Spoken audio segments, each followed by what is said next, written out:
अस्सलाम वालेकुम स्टूडेंट्स, मैं हुज़ैफा रफ़ी, आपका टीचर बायोलॉजी का। और जैसा कि आप जानते हैं कि हम डिस्कस कर रहे हैं बायोलॉजी 9th क्लास की। और कुछ सिचुएशन इस तरह की है, जैसा कि आप लोगों को पता ही है। हमारी सिचुएशन जिस तरह से चल रही है आजकल इन्वायरमेंट की, लाहौर के अंदर ख़ास तौर पर, तो उस हवाले से पूरे बल्कि पाकिस्तान के अंदर यही सिचुएशन है। तो उस हवाले से हमने यही मैनेज किया है कि कुछ ना कुछ आप तक पहुंचाया जा सके, आप तक कुछ ना कुछ मैसेज हमारा जो है वो कन्वे होता रहे। तो उसके लिए हम जो है वो आपके पास अवेलेबल हैं। आज हम डिस्कशन करेंगे चैप्टर नंबर 2 की, जो सेकंड चैप्टर है हमारे पास। उसका नाम है हमारे पास सेकंड चैप्टर का सॉल्विंग अ बायोलॉजिकल प्रॉब्लम।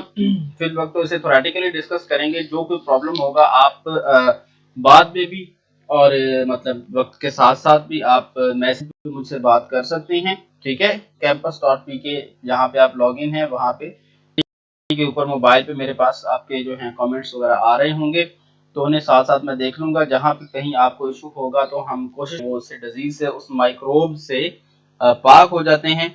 और उस वजह से फिर आपकी जो भी है सिस्टम उसके अंदर से डिजीज निकल जाती है। तो इसलिए सबसे पहले रिसर्च जो की जाती है वो ब्लड के ऊपर की जाती है कि किसी भी जानवर को डिजीज है तो वो may be present in their blood, उसके ब्लड में हो सकती है, और उसको फिर ट्रीट किया जाता है। सबसे पहले हम बायोलॉजिकल मेथड के अंदर फॉलो करते हैं। हमारे पास जो है वो एक मैकेनिज्म है, एक मेथड है जिसके थ्रू हम बायोलॉजिकल मेथड को फॉलो करते हैं। तो biological problem, hypothesis, detection and experimentation.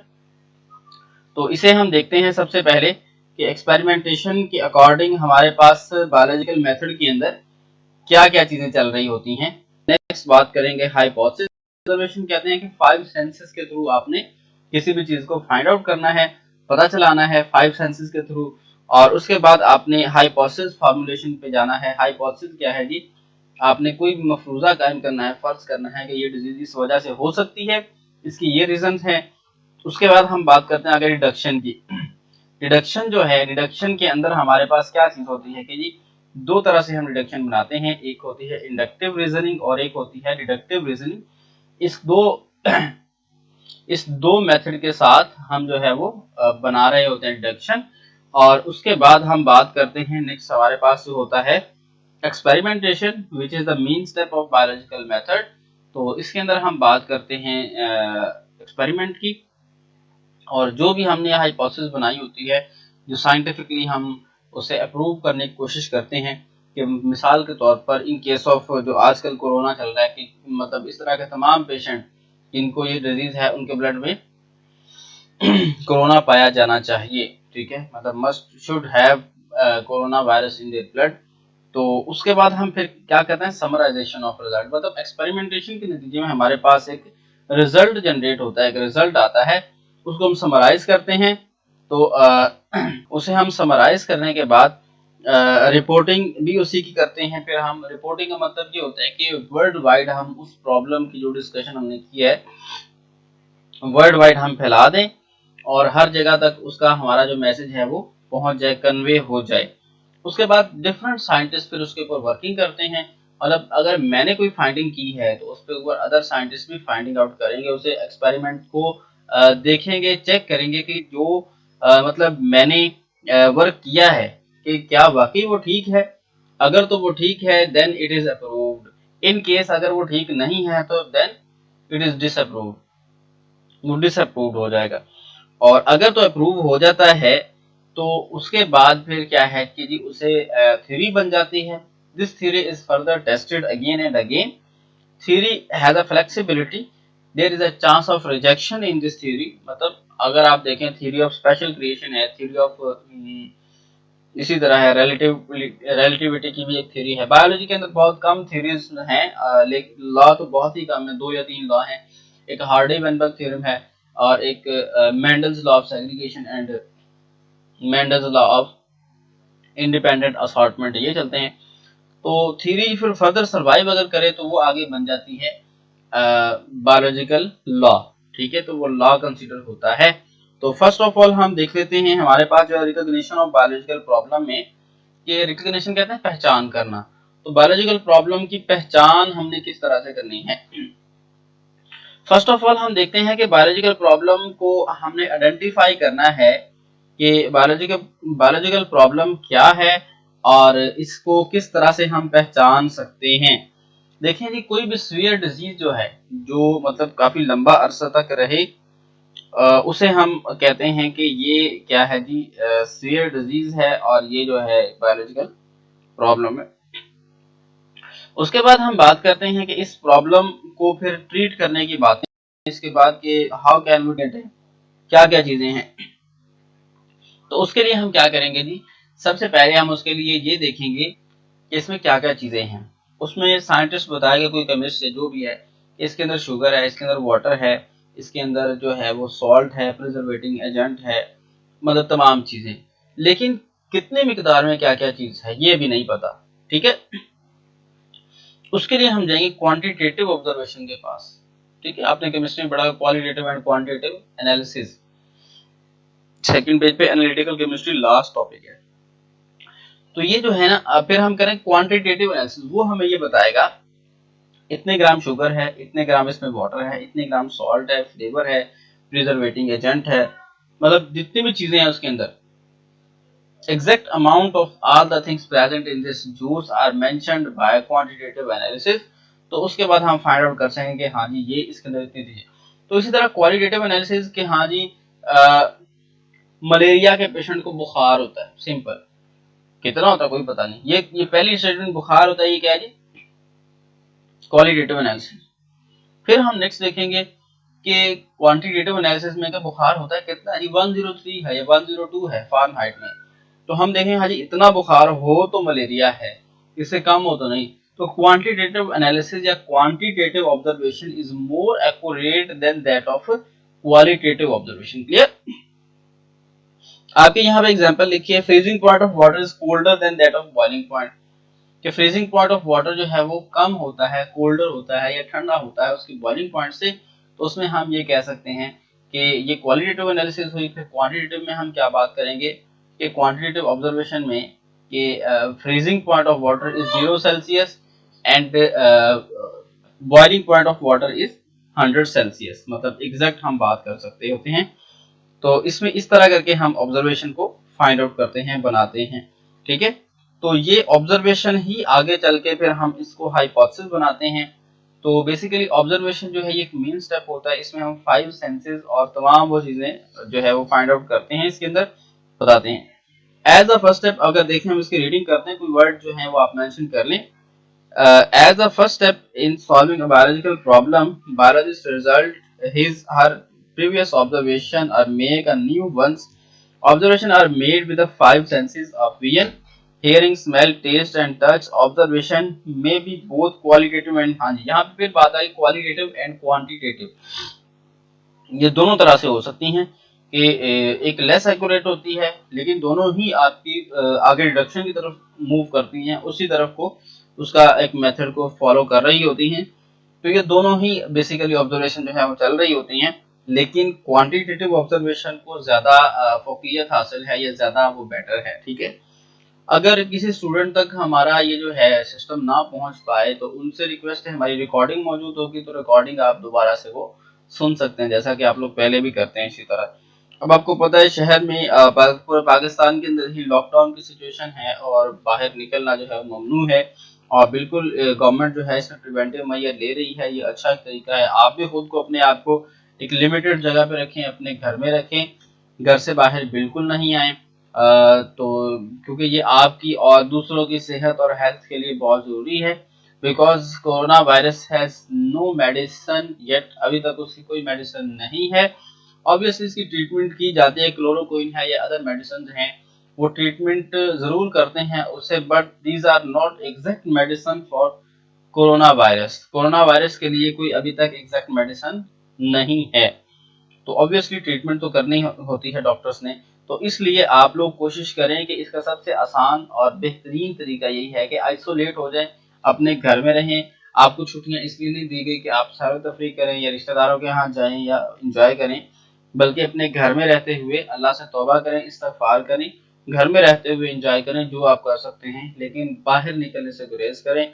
एक फर्द घर का बाहर जाए और वो भी जो है वो अपनी स्पेसिफिक टाइम, बहुत ज्यादा अगर मजबूरी है तो वो वापस, मैं 2 दिन से बिल्कुल 3 दिन से बाहर नहीं गया हूँ, तो बल्कि मुझे चौथा या पांचवा दिन है, मैं बिल्कुल घर के सिवाय इसके कि बाहर एक दुकान है छोटी सी, वहां तक जाना होता है कोई चीज जरूरी लेनी हो तो, अदरवाइज वो भी मतलब नहीं, अगर बहुत जरूरी है तो चले गए, अदरवाइज उसकी भी जरूरत नहीं पड़ती।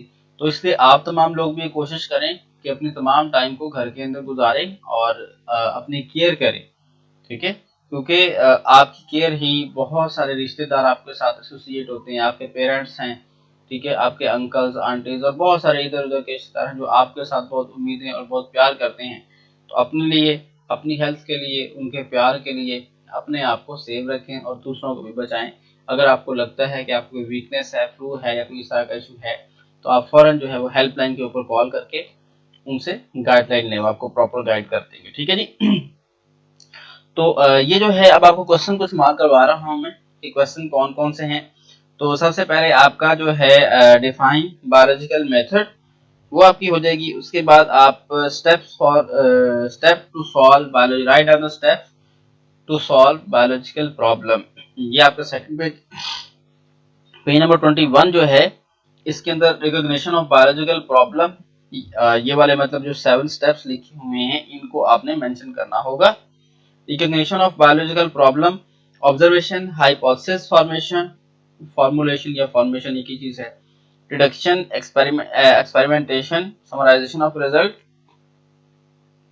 Create tables, graphs etcetera, reporting of the result. यहाँ तक ये आपके मतलब सारे स्टेप्स हैं, इनको आपने लिखना होगा, आपको 2 नंबर मिल जाएंगे, ठीक है। उसके बाद 5 सेंसेस आपको पता होने चाहिए। What are, write the name of senses which make observation, कि उन सेंसेस के नेम आप लिखें जो ऑब्जर्वेशन बनाने के लिए इस्तेमाल होती हैं। ये एक शॉर्ट क्वेश्चन है, उसमें आपने 5 senses, observation are made with 5 senses of vision, hearing, smell, taste and touch, यहाँ तक, ठीक है। What is qualitative and quantitative observation? This is the most important short question in this chapter, और ये जो है बहुत दफा रिपीट हुआ है। इसमें आपने उनका बताना है और साथ में एग्जाम्पल लिखने। एग्जाम्पल में उसके साथ एक अल्कोहल की भी लिखी हुई, अ litre of water is heavier than a litre of ethanol. अब इसका क्या मतलब हुआ, देख ले, मैं आपको बता देता हूँ। You have a bottle of 1 litre volume, आपके पास कोक की या कोई भी एक बोतल है जिसका 1 लीटर वॉल्यूम है। आपने इसके अंदर वाटर ऐड कर दिया, एक बोतल सेम वॉल्यूम की उसी ब्रांड की बिल्कुल है, उसमें आपने अल्कोहल डाल दी, अल्कोहल एथानॉल, ठीक है।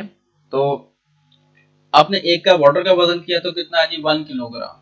ये अब क्वांटिटेटिव ऑब्जर्वेशन में जा रहे हैं यहाँ, ठीक है। 1000 gram is equal to 1 kilogram. तो दूसरी तरफ आपने वजन किया है जी, वेट किया है एथानॉल का, उसका वेट आया है आपके पास 789 ग्राम।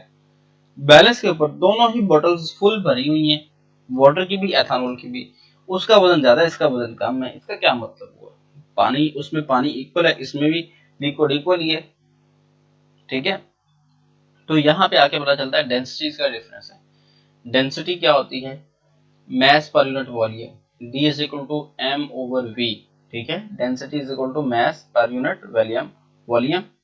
तो हम ये करते हैं कि वॉल्यूम जो है वो दोनों का सेम है, उसके अंदर लिक्विड की अमाउंट भी सेम है, बिकॉज वॉल्यूम, लिक्विड का भी वॉल्यूम होता है, सेम है, लेकिन वेट दोनों का डिफरेंस है, मैस दोनों का डिफरेंस है, मैस पर यूनिट वॉल्यूम, ठीक है। तो जिसका मैस ज्यादा होता है उसकी डेंसिटी ज्यादा होती है। मतलब 1 लीटर ऑफ वाटर है 1000 gram and 1 litre of ethanol has 1769 ग्राम, ठीक है। तो इससे हमें ये पता चला कि एथानॉल जो है वो इतना वजन नहीं रखता, जबकि पानी का वजन ज्यादा होता है, ठीक है। And you know that the density of water at 0 Celsius is कितनी होती है जी, 4 सेल्सियस पे 1.0 ग्राम पर सेंटीमीटर क्यूब, ये वाटर की डेंसिटी मैक्सिमम होती है इस मतलब स्टैंडर्ड टेम्परेचर 4 सेल्सियस टेम्परेचर पर, ठीक है। तो 0 सेल्सियस में वाटर की डेंसिटी कम होती है, इसलिए आइस फ्लोट करती है सरफेस के ऊपर। नहीं, एक साइड बॉक्स है, उसे हम देखते हैं। Darwin not only observe and took notes during his voyage, but he also read the work of the other naturalists for the history, his theory of evolution. Charles Darwin is a scientist. He was the father of evolution. Considering is that he was the father of evolution, he made several theories according to evolution. One of them is natural selection, other is artificial selection. Different उसने theories बनाई थी, उसे हम कहते हैं father of evolution. Evolution क्या होता है? आहिस्ता आहिस्ता तब्दीली, बतदरीज तब्दीली। जिस तरह कहा जाता है कि सबसे पहले लाइफ जो है वो पानी में स्टार्ट हुई, and then the life is going on to the earth and then to desert then other areas and air। पानी में पहले जिंदगी स्टार्ट हुई, इसके तो एविडेंस भी हैं और कुरान की आयत भी हमें बता रही है कि पानी में जो है वो जिंदगी स्टार्ट हुई थी। ठीक है, तो उसके बाद हम बात करते हैं इससे आगे की कि लाइफ वहां पर जो स्टार्ट हुई है उससे आगे किस तरह से वो मूव की। फॉर एग्जांपल फिशेस थी, फिशेस जो है वो कुछ आगे आके मतलब एरिया के अंदर अपने इंसेक्ट वगैरह या अपनी डाइट लेके अपनी फूड लेके वापस आ जाती थी, तो उनके जो फिन्स थे जिससे वो तैरती थी उनको उन्होंने यूज किया act as a paddle shape के तौर पर एक्ट किया और वो जमीन के ऊपर आए और वहां से वापस। तो इसलिए वो स्ट्रॉन्ग होते होते होते क्या बन गए जी, वो बन गए fore limb and hind limb. Frog बन गए, फ्रॉग के अगले बाजू और पिछले बाजू कंसीडर ये किया जाता है। मतलब कुछ ना कुछ एविडेंस भी हैं इसके। सल्लल्लाहु अलैहि वसल्लम। तो एक लंग फिश हमारे यहाँ होती है, पाकिस्तान के अंदर भी पाई जाती है, उसके अंदर गिल्स भी होते हैं और लंग्स भी होते हैं। तो अब जो वो गिल्स होते हैं वो पानी के अंदर रेस्पिरेट करने के लिए और जो लंग्स हैं वो खुश्की के अंदर रेस्पिरेट करने के लिए। अब फिशेस खुश्की पे तो नहीं रहती, लेकिन जब पानी खत्म हो जाता है तकरीबन वो 6 महीने तक जिंदा रहती हैं पानी के बगैर। जब दोबारा पानी आता है तो फिर वो निकल आती हैं और दोबारा रिप्रोड्यूस करती हैं। तो ये फिशेस जो हैं ये रेस्पिरेट कर सकती हैं। कुछ इसकी स्पीशीज, हर स्पीशीज नहीं होती ऐसी। तो मतलब this is the evolutionary relationship. ये एवोल्यूशनरी एक जानदार का दूसरे के साथ कुछ ताल्लुक है, हिस्ट्री इसको बताती है, तो उसे हम कहते हैं एवोल्यूशनरी हिस्ट्री। ठीक है, तो उसमें एक Charles Darwin is one of the scientist जो उसने एवोल्यूशन के ऊपर काम किया था और theory of natural selection, theory of special creation, काफी सारी थ्योरीज पे उसने काम किया था, तो उसे हम कहते हैं फादर ऑफ एवोल्यूशन। ठीक है, ये उसके बारे में थोड़ा सा मैंने आपको बता दिया। तो उसने बहुत सारे कुदरत को पढ़ने वाले, कुदरत को देखने वाले लोगों के ऊपर फर्दर काम किया था, उनकी भी ऑब्जर्वेशन फर्दर आगे की थी। तो जी बच्चे, आज का हमारा लेक्चर कंप्लीट होता है। यहाँ तक हमारी आज के टॉपिक थे। तो कल इंशाल्लाह हम डिस्कस करेंगे formulation of hypothesis, deduction, experimentation वगैरह। फर्दर हम इसे डिस्कस करेंगे और उसके बाद हम नेक्स्ट टॉपिक डिस्कस करेंगे। तो कल तक के लिए मुझे इजाजत दीजिए, इंशाल्लाह कल मिलेंगे। कल तक के लिए अल्लाह हाफिज।